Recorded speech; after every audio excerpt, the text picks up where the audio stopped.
Warahmatullahi wabarakatuh. Halo teman-teman semua, ketemu lagi di channelku hari ini, channel Enda Frida Pramasari. Hari ini aku mau bahas mengenai materi upaya pencegahan penyakit.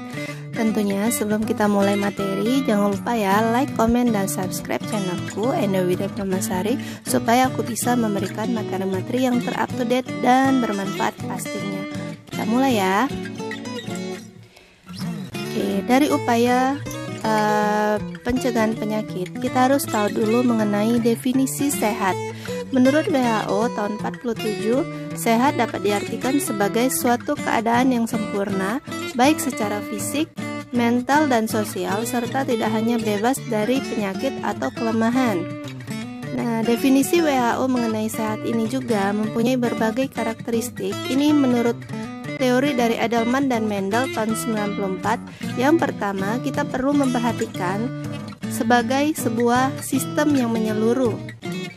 Lalu yang kedua, memandang kesehatan atau sehat dengan mengidentifikasi lingkungan internal dan eksternal dan adanya penghargaan terhadap pentingnya peran individu dalam hidup. Karena kita sendiri harus menghargai hidup dulu ya teman-teman. Apa sih yang dicegah? Nah, yang dicegah di sini tentunya ada dua konsep sehat dan konsep sakit. Konsep sehat adalah konsep yang diaplikasikan di zaman now ini. Kalau konsep sakit itu adalah konsep yang sering sekali diaplikasikan di zaman dulu gitu ya. Ini ada diagram 5 level of prevention. Yang pertama adalah health promotion, kedua specific protection, ketiga early diagnosis and prompt treatment, keempat disability limitation dan rehabilitation. Pada fase health promotion dan specific protection ini termasuk yang namanya pre-pathogenesis fase, dimana ini juga bagian dari primary prevention atau pencegahan tingkat pertama. Sedangkan pada early diagnosis, disability limitation, dan rehabilitation ini adalah termasuk pathogenesis fase, di mana untuk early diagnosis dan prompt treatment ini merupakan secondary prevention, sedangkan disability limitation dan rehabilitation ini termasuk tertiary prevention. Bagaimana perjalanan penyakit itu? Pada fase pre-pathogenesis fase, ini adalah terjadi interaksi antara host, bibit penyakit, dan lingkungan, dan interaksi di luar tubuh manusia, di mana pada fase ini penyakit belum ditemukan, daya tahan tubuh host masih sangat kuat, sudah terancam dengan adanya interaksi tersebut. Tahap ini disebut juga kondisi masih sehat. Pada fase pathogenesis, host sakit, ini maksudnya adalah proses perjalanan penyakit di dalam tubuh manusia. Ada 3 kondisi: penyakit dini, penyakit lanjut, dan akhir penyakit. Pencegahan sendiri adalah berupa mengambil tindakan terlebih dahulu sebelum kejadian. Jadi peran seorang dalam ilmu kesehatan masyarakat dalam pencegahan ini adalah identifikasi faktor resiko yang dapat dimodifikasi. Ini berupa konsep dasar penyakit dan upaya pencegahan sesuai dengan riwayat alamiah penyakit atau istilahnya RAP. Pencegahan secara umum ada 3, primer, sekunder, dan tersier. Primer adalah semua tindakan yang ditujukan pada faktor penyebab penyakit, bertujuan mencegah reaksi interaksi penyebab penyakit dan mencegah timbulnya penyakit. Sekunder ini apabila tindakan yang bertujuan mencegah stimulus yang telah terlanjur terjadi agar tidak menjadi penyakit menahun atau istilahnya chronic state, agar kasus penyakit dapat sembuh tanpa cacat atau menjadi karier. Lalu yang ketiga, tersier. Ini bertujuan mencegah berkembangnya penyakit ke tingkat yang lebih berat atau fatal, mencegah kematian atau kesembuhan dengan cacat atau kesembuhan dengan karier. Pencegahan penyakit sendiri definisinya adalah tindakan yang ditujukan untuk mencegah, menunda, mengurangi, membasmi, mengeliminasi penyakit dan kecacatan dengan menerapkan sebuah intervensi yang sudah dibuktikan secara efektif.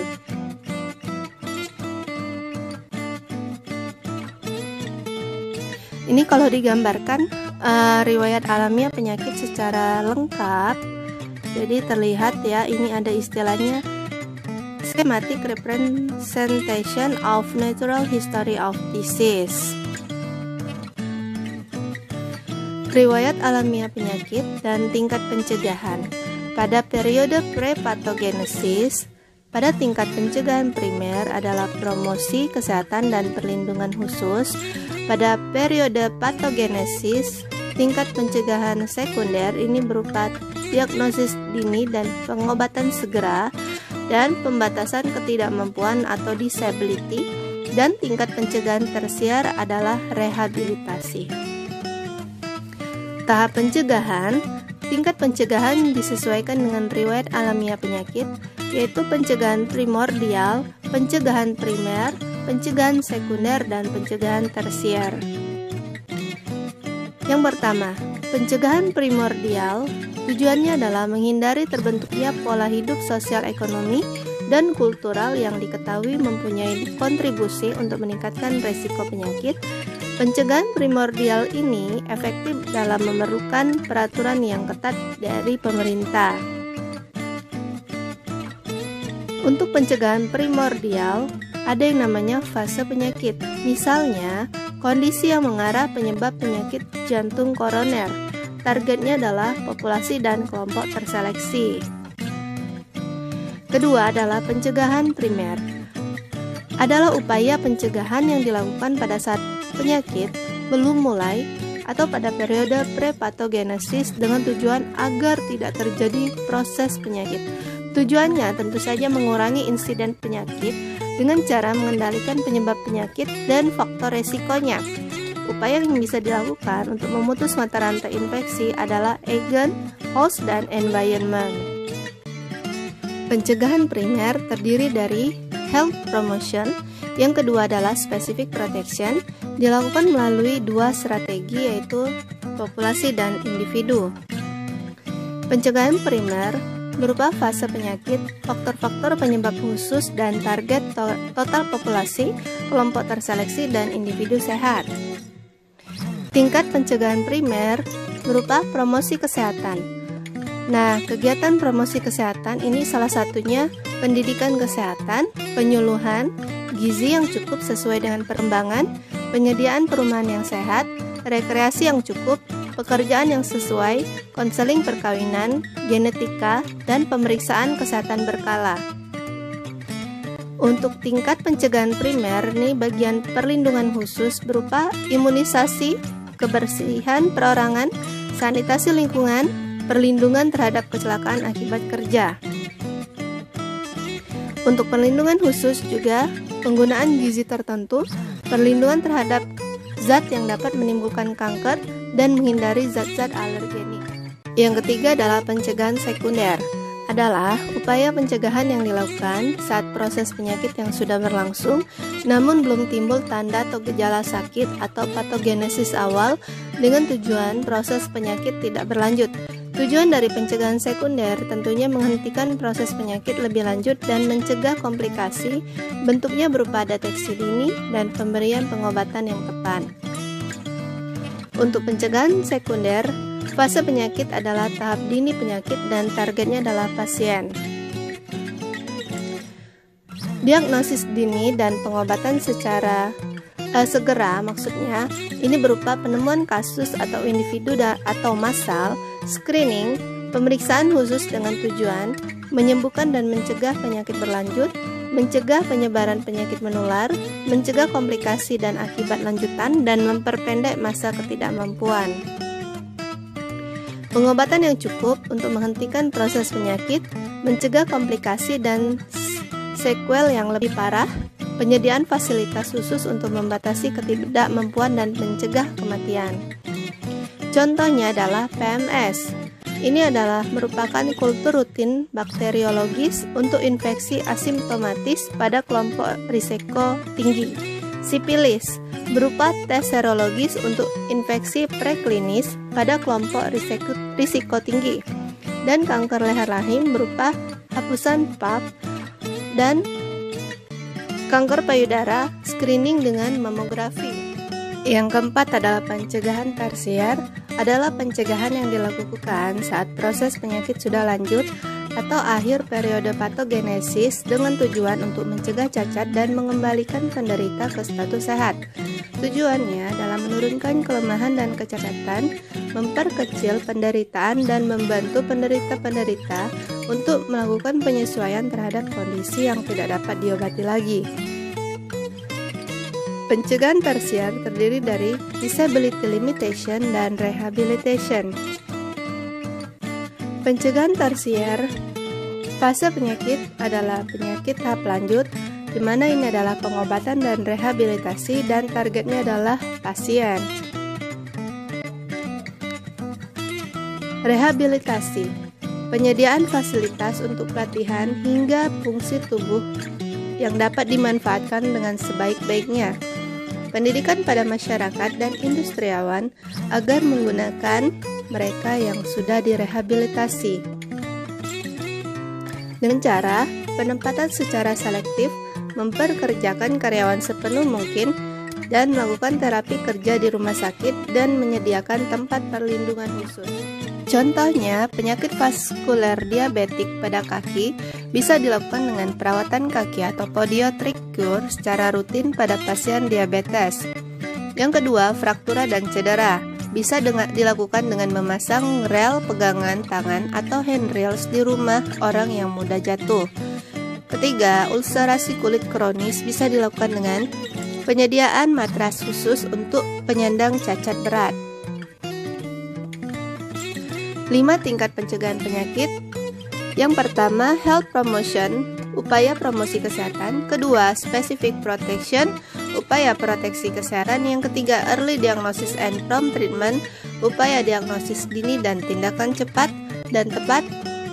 Keempat, disability limitation, upaya pemberantasan akibat buruk. Yang kelima, rehabilitation, upaya pemulihan kesehatan. Yang pertama, health promotion merupakan upaya non-kuratif atau non-medis, mudah dan dapat dikerjakan oleh non-dokter.